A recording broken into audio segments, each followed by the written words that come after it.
السلام علیکم، بسم اللہ الرحمن الرحیم۔ Welcome to the class 8۔ آج کا ہمارا ٹاپک ہے قرآن اور سائنس، ٹھیک ہے۔ اس میں جو ہے وہ قرآن اور سائنس کے حوالے سے بات کی جائے گی۔ اوکے، تو سٹارٹ کرتے ہیں۔ زمین پر بسنے والی مخلوقات میں سے انسان کو ایک منفرد حیثیت حاصل ہے، کیونکہ اس کے پاس ایک ایسی صلاحیت ہے جو کسی اور مخلوق کے پاس نہیں ہے۔ کیا آپ جانتے ہیں کہ وہ کون سی صلاحیت ہے؟ وہ صلاحیت عقل و شعور کی طاقت ہے، ٹھیک ہے۔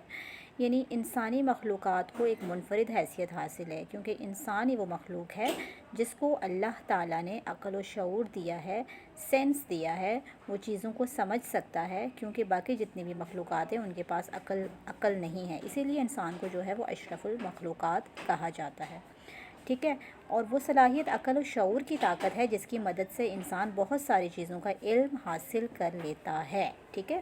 اللہ تعالیٰ نے اس کو عقل دی ہے جس کے ذریعے جو ہے وہ بہت ساری چیزوں کا علم حاصل کر لیتا ہے اور کائنات کے سربستہ رازوں کو جان کر حیرت انگیز کارنامے سر انجام دیتا ہے، ٹھیک ہے۔ یعنی وہی ایک عقل و شعور ہے کہ انسان جو ہے وہ آج آپ دیکھیں کہ سائنس کے تھرو انسان کہاں سے کہاں تک پہنچ گیا، انسان جو ہے وہ چاند تک بھی پہنچ گیا۔ تو یہ اس میں انسان کا کوئی کمال نہیں ہے، کیونکہ اللہ تعالیٰ نے اس کو ایسی صلاحیت دی ہے جس کے ذریعے وہ یہ سارے کام انجام دے سکتا ہے۔ تو اللہ تعالیٰ نے انسان کو ابتدا ہی سے علم کی وجہ سے عزت اور توقیر بخشی ہے۔ قرآن پاک میں اللہ پاک ارشاد فرماتا ہے، هل يستوي الذين يعلمون والذين لا يعلمون، سورۃ الزمر آیت نمبر 9 ہے۔ کیا جاننے والے اور نہ جاننے والے دونوں برابر ہو سکتے ہیں؟ یعنی ایک سوال اس آیت میں ہے کہ کیا جاننے والے اور نہ جاننے والے دونوں برابر ہو سکتے ہیں؟ یعنی بالکل نہیں ہو سکتے۔ دنیا میں وہی لوگ دوسروں پر سبقت لے جاتے ہیں جو علم میں آگے ہوتے ہیں۔ علم اللہ تعالیٰ کی بہت بڑی نعمت ہے۔ سائنس کے لفظی معنی ہی علم کے ہیں، یعنی سائنس کے آپ کو لفظی معنی بتائے جا رہے ہیں کہ سائنس کے لفظی معنی ہی علم کے ہیں۔ انسانی حواس اور عقل و شعور کی مدد سے کائنات کے سربستہ رازوں کو کھولنے والے علم کو سائنس کہا جاتا ہے، ٹھیک ہے۔ یعنی انسان کی جو عقل و شعور جو ہے جہاں پہ کام کرتی ہے، کائنات کے رازوں کو کھولتی ہے، تو ایسے علم کو سائنس کا علم کہا جاتا ہے۔ یعنی سائنس کے علم کے ذریعے وہ ان ساری چیزوں کو انسان جان سکتا ہے، ٹھیک ہے۔ یہ بھی اللہ تعالیٰ کی خاص نعمت اور اس کا احسان ہے، کیونکہ اگر انسان کو سوچنے سمجھنے اور عقل و شعور کی قوتیں عطا نہ کی جاتی تو انسان اس علم کو حاصل نہ کر سکتا۔ اللہ تعالیٰ نے خود حضرت آدم علیہ السلام کو یہ علم عطا کیا تھا، ٹھیک ہے۔ جیسا کہ حضرت آدم علیہ السلام کو اللہ تعالیٰ نے بہت سارے علم جو ہیں وہ عطا کیے تھے۔ یعنی اللہ تعالیٰ نے انسان کو عقل و شعور دیا ہے، سوچنے سمجھنے کی طاقت دی ہے۔ اس کا ذہن اس حد تک کام کرتا ہے کہ وہ چیزوں کو سوچتا ہے، ان کے راز کھولتا ہے، ان کے بارے میں جان سکتا ہے، ان کے بارے میں علم کو آگے سے زیادہ چیزوں کے بارے میں وہ جانتا ہے۔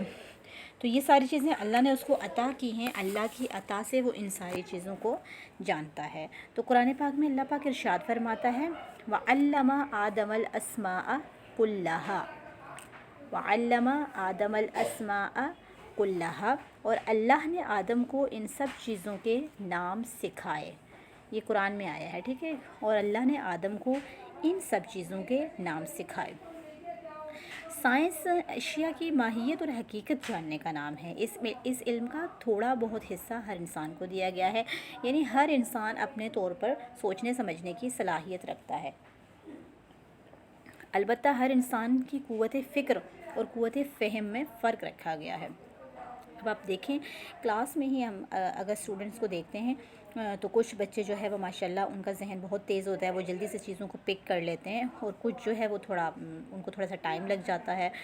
تو اس طرح سے ہر انسان کا جو عقل و فہم ہے اس میں فرق ہوتا ہے۔ یعنی ہر انسان کو اللہ تعالیٰ نے عقل اور فہم اور قوت فکر دی ہے، لیکن یہ ہے کہ اس میں تھوڑا سا فرق بھی ہوتا ہے اور پھر کچھ انسان کی کوشش بھی ہوتی ہے۔ علم کا دوسرا ذریعہ وحی ہے، اسے الہامی علم بھی کہتے ہیں۔ یہ علم صرف انبیاء اور رسولوں کو دیا جاتا ہے۔ جیسا کہ آپ جانتے ہیں کہ وحی جو ہے وہ نبیوں پر ہی نازل ہوتی تھی، عام انسان پر نہیں ہوتی تھی، اور انبیاء کرام کو یہ جو علم دیا جاتا تھا وحی کے ذریعے، یہ اللہ تعالیٰ ان کو دیتا تھا، اور یہ صرف انبیاء اور رسولوں کے ساتھ خاص تھا، کسی انسان کو اس طرح کا علم نہیں دیا گیا۔ قرآن مجید اسی علم کی آخری کتاب ہے۔ علم کے دونوں ذریعے اللہ تعالیٰ نے انسان کو دیے ہیں، مگر ان دونوں میں بنیادی فرق ہے۔ اچھا، سائنس جو ہے وہ بہت ساری چیزوں کے بارے میں حتمی رائے قائم نہیں کر سکتی۔ سائنسدان مفروضات پیش کرتے ہیں جو آج کچھ اور کل کچھ اور ہو سکتے ہیں، یعنی سائنس میں تو تحقیق ہوتی رہتی ہے بہت ساری چیزوں کی، جو ہے کچھ چیزیں جو ہیں وہ بالکل صحیح ان کا ایکسپیریمنٹ ہو جاتا ہے، کچھ نہیں بھی ہو پاتا، اور کسی چیز کے بارے میں تحقیق کر کے اس کے نتائج پیش کرتے ہیں لیکن بعد میں خود ہی اس کی تردید بھی کر دیتے ہیں۔ یعنی انسان ہے نا، انسان جو کام کرتا ہے اس میں غلطی کی گنجائش ہوتی ہے۔ اگرچہ موجودہ دور میں انسان نے سائنسی علوم میں حیرت انگیز ترقی کر لی ہے، مگر اس کے باوجود ابھی تک کائنات کے بے شمار راز ایسے ہیں جن تک انسان کی رسائی نہیں ہو سکی۔ مطلب انسان جہاں تک بھی پہنچ جائے، لیکن اس کے باوجود کائنات کے کچھ ایسے راز ہیں جن تک انسان نہیں پہنچ سکتا۔ سائنس کا تعلق انسانی عقل و شعور کے ساتھ ہے، اور یہ ایک حقیقت ہے کہ انسان کی صلاحیتیں محدود اور نامکمل ہیں، اور یہ بات واضح ہے کہ انسان کا جو ہے وہ صلاحیتیں جو ہیں محدود ہیں، نامکمل ہیں، وہ اتنی زیادہ نہیں ہیں کہ وہ کائنات کے بے شمار رازوں کے بارے میں جان سکے۔ قرآن پاک آخری الہامی کتاب ہے جس سے قرآن نازل ہوا ہے۔ اس وقت سے لے کر آج تک قرآن پاک کی کوئی آیت، کوئی بیان، کوئی دعویٰ جھوٹا ثابت نہیں کر سکا۔ یعنی قرآن پاک میں کوئی بھی چیز ایسی نہیں ہے جس کو کوئی جھوٹا ثابت کر سکے، جس بیان کے بارے میں کوئی غلط کر سکے۔ قرآن کی تعلیمات مکمل، قطعی اور اٹل ہیں، اور جو چیزیں سائنس آج بتاتی ہے وہ جو ہے وہ 1400 سال پہلے جو ہے وہ قرآن پاک میں بیان کر دی گئی ہیں، تو جن کی حقیقت اب سائنسدانوں کے تحقیق کے ذریعے سے کھل گئی ہے، اور بہت سے ایسے پہلو بھی ہیں جو ابھی تک سائنس کی گرفت سے باہر ہیں۔ جہاں انسانی عقل بے بس ہو جائے وہاں ہمیں قرآن پاک کی طرف رجوع کرنا پڑتا ہے، کیونکہ خالق کائنات کے بارے میں سب سے زیادہ جانتا ہے۔ یعنی جہاں پہ سائنس جو ہے وہ سائنس کا علم ختم ہو جاتا ہے، وہاں سے جو ہے وہ قرآن پاک کا علم شروع ہوتا ہے، وہاں پہ انسان کو قرآن پاک سے رجوع کرنا چاہیے۔ یقیناً ہر چیز کا حل جو ہے وہ اس میں موجود ہے۔ ذیل میں قرآن مجید سے چند ایسی مثالیں دی گئی ہیں جن کی حقیقت سائنسدانوں نے معلوم کر لی ہے۔ جیسے نمبر 1 اس میں دیا گیا ہے سورج کی حرکت۔ سائنسدانوں کے خیال کے مطابق سورج ساکن تھا، مگر بعد میں خود سائنسدانوں نے اپنے اس خیال کی تردید کر دی اور کہا کہ سورج ساکن نہیں بلکہ متحرک ہے۔ اس کے قرآن پاک میں یہ بات جو ہے 1400 سال پہلے کی گئی، جو کہ اب کے سائنسدانوں نے اب جا کے اس پر تحقیق کی، اس بات کو ثابت کیا۔ وہ بات قرآن پاک میں 1400 سال پہلے بیان کی گئی۔ قرآن پاک میں اللہ پاک ارشاد فرماتا ہے وَالشَّمْسُ تَجْرِي لِمُسْتَقَرٍّ لَهَا ذَلِكَ تَقْدِيرُ الْعَزِيزِ الْعَلِيمِ۔ سورہ یاسین آیت نمبر 38۔ وہ سورج وہ اپنے ٹھکانے کی طرف چلا جا رہا ہے، یہ زبردستی علیم ہستی کا باندھا ہوا حساب ہے۔ مزید ایک اور جگہ پر اللہ پاک نے ارشاد فرمایا کہ لَلشَّمْسُ يَنبَغِي لَهَا أَن تُدْرِكَ الْقَمَرَ وَلَا اللَّيْلُ سَابِقُ النَّهَارِ وَكُلٌّ فِي فَلَكٍ يَسْبَحُونَ۔ سورہ یاسین آیت نمبر 40۔ نہ سورج کے بس میں یہ ہے کہ وہ چاند کو جا پکڑے، اور نہ رات دن پر سبقت لے جا سکتی ہے، یہ سب اپنے اپنے مداروں میں گردش کر رہے ہیں۔ ٹھیک ہے، تو یہ جو باتیں ہیں یہ سائنس نے اب تحقیق کی ہے اور اس کے بارے میں جو ہے وہ تفصیلات دی ہیں، لیکن یہ ساری باتیں جو ہیں وہ 1400 سال پہلے قرآن میں بتا دی گئی ہیں۔ اچھا، نمبر 2 ہے کائنات کا پھیلاؤ۔ سائنسدان کہتے ہیں کہ ہماری کائنات مسلسل پھیل رہی ہے۔ قرآن پاک میں اللہ پاک کا ارشاد فرماتا ہے وَالسَّمَاءَ بَنَيْنَاهَا بِأَيْدٍ وَإِنَّا لَمُوسِعُونَ۔ سورۃ الذاریات آیت نمبر 47۔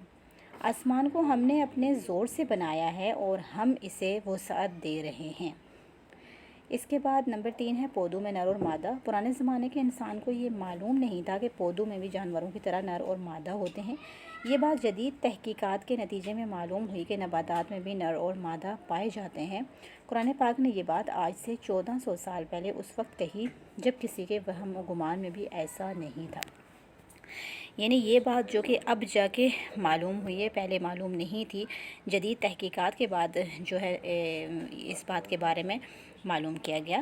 لیکن یہ ہے کہ قرآن پاک میں اللہ تعالیٰ نے ارشاد فرمایا وَأَنزَلَ مِنَ السَّمَاءِ مَاءً فَأَخْرَجْنَ بِهِ أَزْوَاجًا مِّن نَبَاتٍ شَتَّىٰ۔ سورۃ طٰہٰ آیت نمبر 53۔ اور آسمان سے پانی برسایا اور پھر اس کے ذریعے سے مختلف اقسام کی پیداوار جوڑا جوڑا نکالے۔ یعنی قرآن پاک میں اللہ تعالیٰ نے بتا دیا کہ یہ جو پودے اور جانور جتنی بھی چیزیں ہوتی ہیں ان کے بھی جوڑے ہوتے ہیں، نر اور مادہ ان میں بھی موجود ہوتے ہیں، ان کے بھی جوڑے ہوتے ہیں۔ ایک اور جگہ پہ اللہ پاک نے ارشاد فرمایا وَمِن كُلِّ الثَّمَرَاتِ جَعَلَ فِيهَا زَوْجَيْنِ اثْنَيْنِ، سورۃ الرعد آیت نمبر 3۔ اس نے ہر طرح کے پھلوں کے جوڑے پیدا کیے ہیں۔ تو اس چیپٹر کے پڑھنے کے بعد ہمیں اس بارے میں معلوم ہوتا ہے کہ وہ تمام باتیں جن کے بارے میں سائنس آج تحقیق کر رہی ہے اور آج ہم تک وہ باتیں پہنچتی ہیں، انسان اپنے عقل و شعور سے ان باتوں کو جو ہے وہ ان باتوں کے بارے میں معلوم کرتا ہے۔ ان ساری چیزوں کے بارے میں اللہ تعالیٰ نے 1400 سال پہلے جو ہے وہ قرآن میں وہ ساری باتیں تفصیل سے بیان کر دی گئی ہیں۔ اوکے کلاس، تو آپ اس کو ریڈنگ کریں پورے چیپٹر کو اور اس کو سمجھیں، تو انشاءاللہ پھر اس کے بعد نیکسٹ چیپٹر ہم کنٹینیو کریں گے۔ اوکے، اللہ حافظ، جزاک اللہ، السلام علیکم۔